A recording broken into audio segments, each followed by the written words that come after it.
Life is full of mysteries. There are so many questions that humankind has never been able to answer. Where did we come from? Why are we here? How come I don't feel joy like I used to? Despite the efforts of many philosophers throughout the ages, the secrets of the universe still remain unknown to us.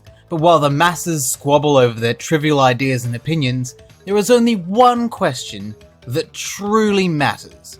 One that has rattled around in our minds more than any other. Which is better, Crash 2 or Crash 3? It's a question that is so controversial, it has divided the human population in half. Wars have been fought over this question. It has caused tension between nations and religions alike. Many have been assassinated because of it, and it has even turned friends and families against each other. Humanity has been fighting over this for centuries. The only way we can put this behind us and move forward is if the question gets a definitive answer. Which is better, Crash 2 or Crash 3? So, as the main character of the universe, I suppose it's up to me to put all this to an end and usher in a new era of peace. Now, to be totally honest, Crash Bandicoot 2 Cortex Strikes Back and Crash Bandicoot Warped aren't actually all that different. They look different, but at their cores, they're pretty much the same game. In fact, I dare suggest that if you put gameplay footage of the two games side by side, the untrained eye wouldn't even be able to tell the difference. It's like lions and tigers. They look different, but when you really boil it down, they're both just big cats that can tear you to shreds. Of course, I'm not suggesting that they're exactly the same, they do have their differences, and those differences will ultimately decide which of the two games is the better one. But let's not jump ahead of ourselves, we should start by focusing on what they have in common. Let's quickly recap what Crash 2 is all about. Crash 2 at its core is a linear 3D platformer. The game involves controlling a fuzzy Dorito in shorts and helping him traverse corridor-like levels in search of power crystals. This involves jumping, spinning, sliding and slamming to break crates and overcome all sorts of obstacles. I've talked about all this in more detail in my Crash 2 video, but the short version is that Crash controls very well, he's very comfortable and obedient, and very enjoyable to play as. The levels are built around his abilities exceptionally well, it's pretty phenomenal gameplay. The reason I bring this up is because all of that also applies to Crash 3's standard gameplay. I mean, it is quite literally the same. There are some additions that I'll get into shortly, but controlling Crash in both 2 and 3 feels nearly identical, so there really isn't a need to repeat myself. But Torren, I hear you cry, if Crash 2 and Crash 3 both have phenomenal gameplay, how are you going to decide which one is better? And that's a very good question. In terms of their standard gameplay, Crash 2 and Crash 3 are brilliant. There's no denying that.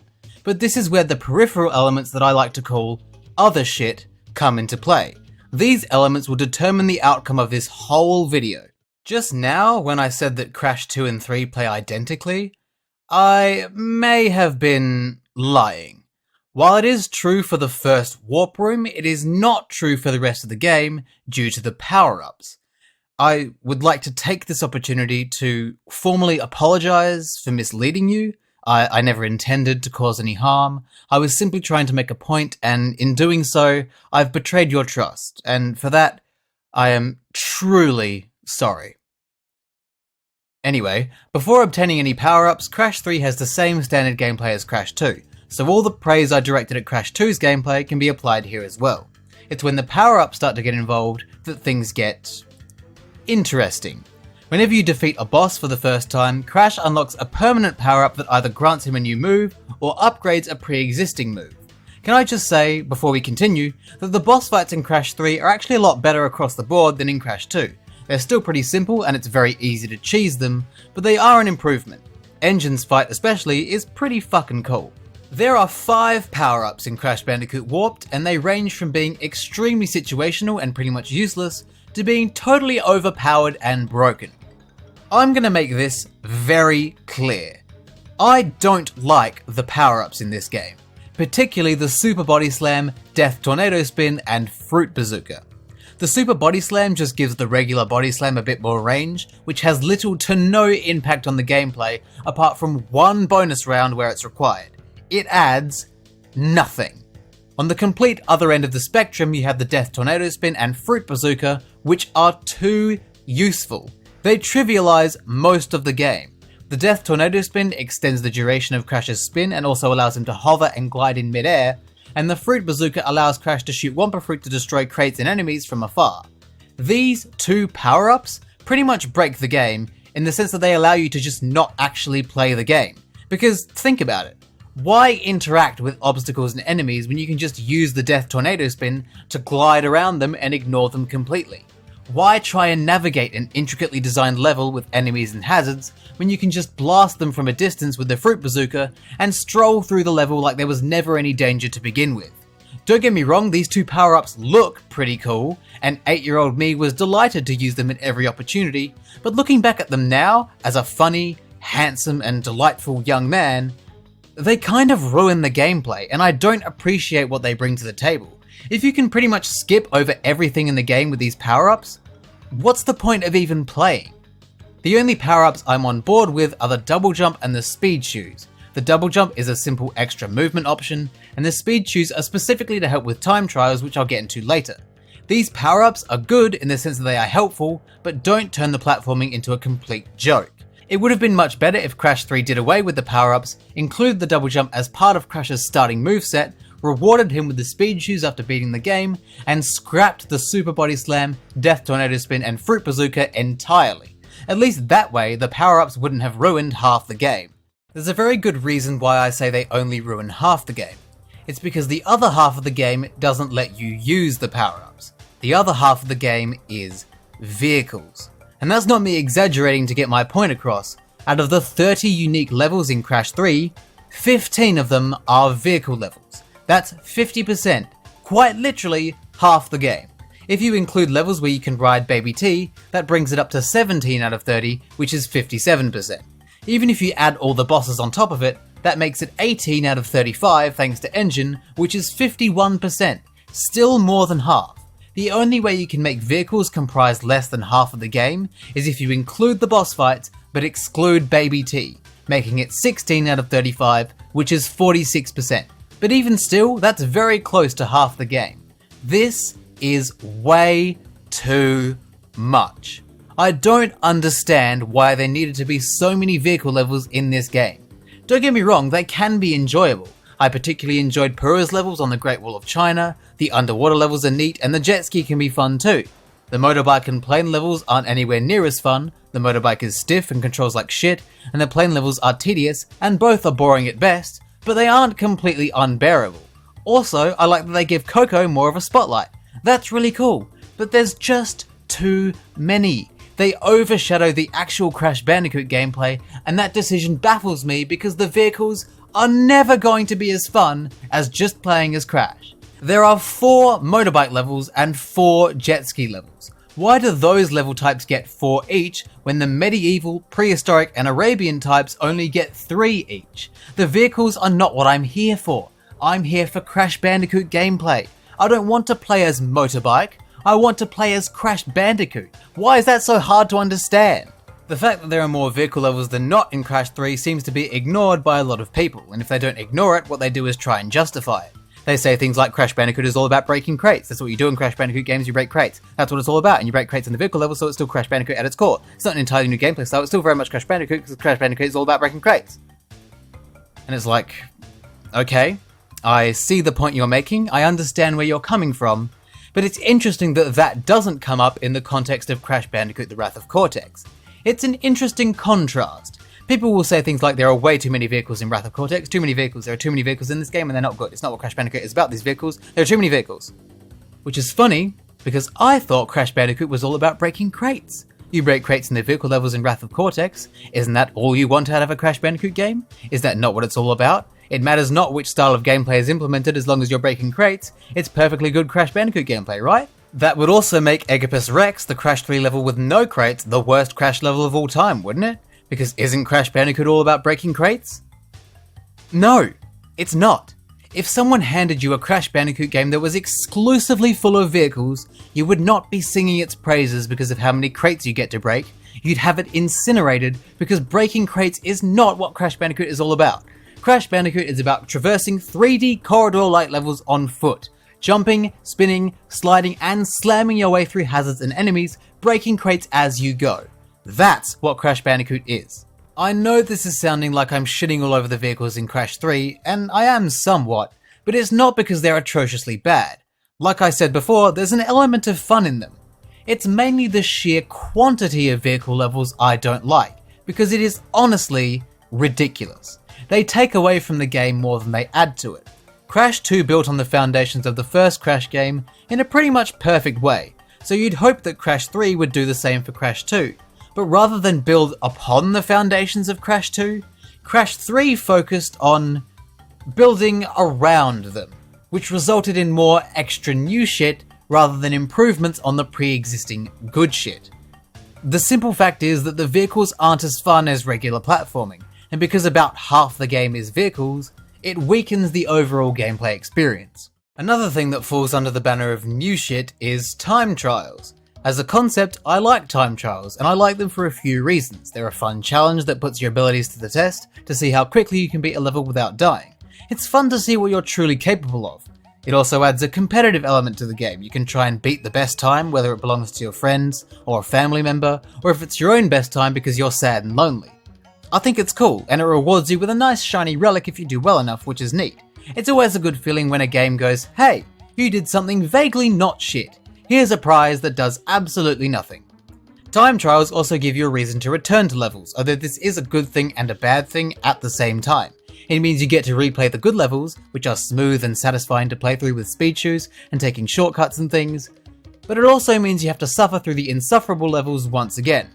Not that any levels in Crash 3 are that bad, but some of the vehicle levels, particularly the motorbike and plane levels, just weren't really designed with time trials in mind, and that's reflected in the experience of doing them. It's painful.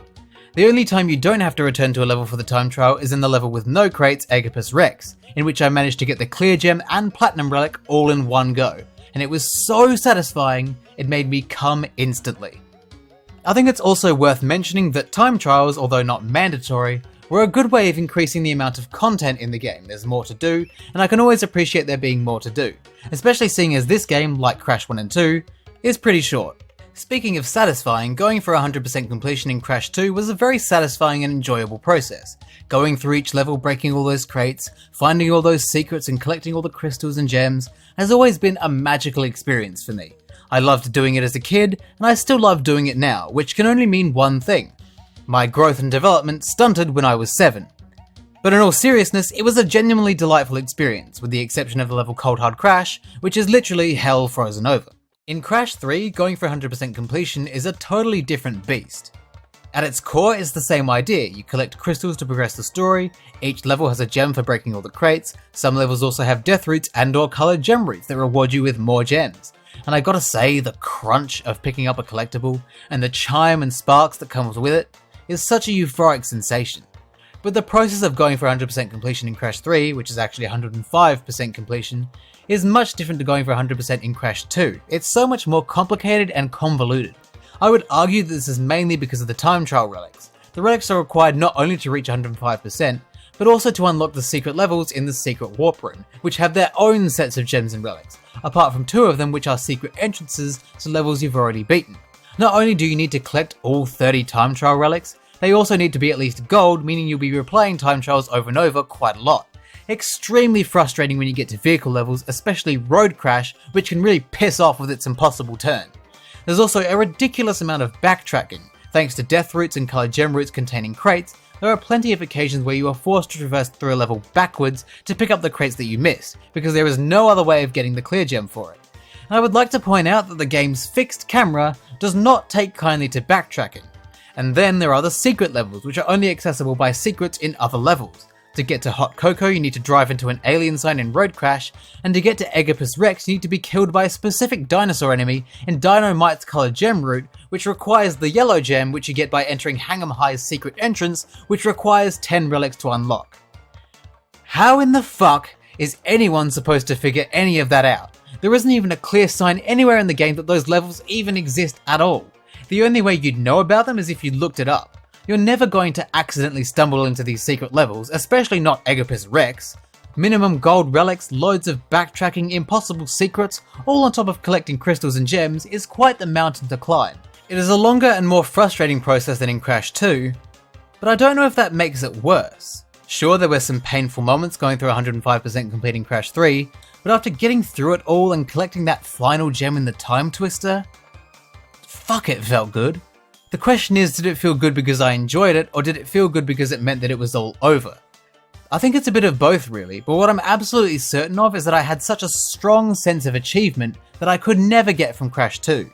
So I guess they're good for different reasons. 100% completion is easier and simpler in Crash 2, but it's consistently more enjoyable to play, whereas in Crash 3 the process is complicated and can be frustrating, but you get a greater sense of accomplishment when you get through it. It's a dead heat, I think. Up to this point in the video, it seems like Crash 2 is the likely winner of this little competition. I mean, the results have mostly been in its favour. The gameplay is great in both games, but it is consistently stronger in Crash 2. So I'd like to take this opportunity to look at some of the things that I think Crash 3 did better. Firstly, some quality of life changes. Crash 3 has a proper crate counter. Rather than just telling you how many crates you've broken, which is a pretty useless stat on its own, Crash 3 also tells you how many crates there are in total in each level. Doesn't really make a huge difference, but it is nice to know how well you're doing as you go, rather than be disappointed and crushed by missing one at the very end. Crash 3 also has the better hub in the time twister. I like Crash 2's warp room, but it is a tad clunky to navigate. Rather than elevators, the time twister has all 5 main warp rooms accessible on one floor, so you can just run to any level at any time. It's just more convenient, it's less claustrophobic, and it also looks a lot better. Actually, now that I mention it, so does the whole game. Granted, it doesn't look a whole lot different from its predecessor, but it is an improvement. The character models look the same, but the environments are so much brighter and even more detailed. There's a greater variety in colours and level themes, thanks to the game's whole time travel deal. Even the special effects look better. It's one of the best looking games from this era, I think. That can also be said for the game's soundtrack. Not that it's the best looking soundtrack. I don't even know how you'd go about determining that. Like, would you judge it by how it looks on sheet music, or like, what are we doing here? No, what I mean is the soundtrack is fantastic too. It's not as bouncy or upbeat as Crash 2's soundtrack, but each song is very memorable and suits its location perfectly. And Crash 3's main theme is a song that has always been catchy to me. Even though they both look and sound great, I think Crash 3 takes the cake in terms of its presentation. One of the weaker elements of Crash Bandicoot games is the story. It's never anything much, usually a simple setup in the beginning, and then a whole lot of nothing until the very end. This was improved upon in Crash 2, but only slightly. Crash 3 does a much better job of making it seem like things are happening though.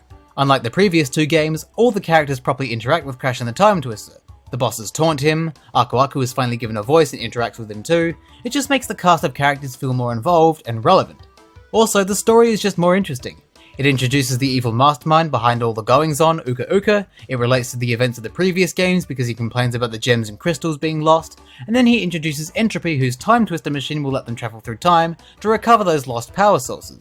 It's not a very complicated plot, but it maintains the goofiness of the series, and it is a lot more interesting than the plots of both Crash 1 and 2, so I can respect that.